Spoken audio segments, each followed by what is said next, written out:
7 अगस्त को लोकसभा में विपक्ष के नेता राहुल गांधी ने चुनाव आयोग पर जो वोट चोरी का आरोप लगाया, उसमें एक खुलासा उनकी तरफ से यह किया गया कि ये एक ब्रेवरी है 153, और जो कि बहुत मशहूर है महादेवपुरा इलाके में। इस ब्रेवरी के नाम पर 68 यानी 68 वोटर लिस्ट में दर्ज। मैं भी वहां पर आया हूं। इस प्रॉपर्टी के मालिक से मेरी बात हुई।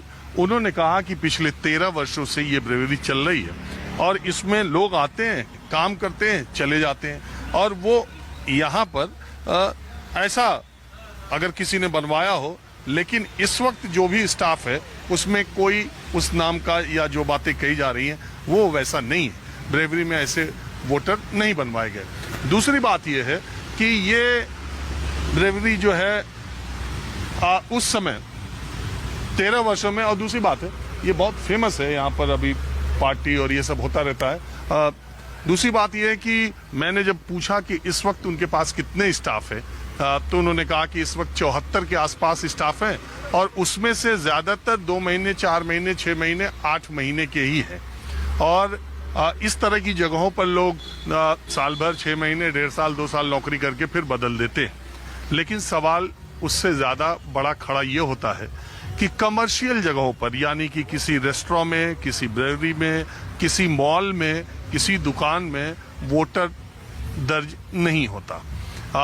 उसके लिए रिहायशी इलाका जहां पर वो रहता है ये होना जरूरी होता है।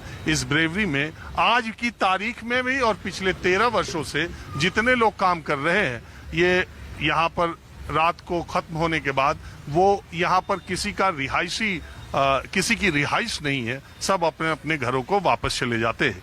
यानी 68 और 68 वोटर इस ब्रेवरी के नाम पर वोटर लिस्ट में कैसे बने, इसका जवाब BLO, चुनाव अधिकारी और चुनाव आयोग ही देगा।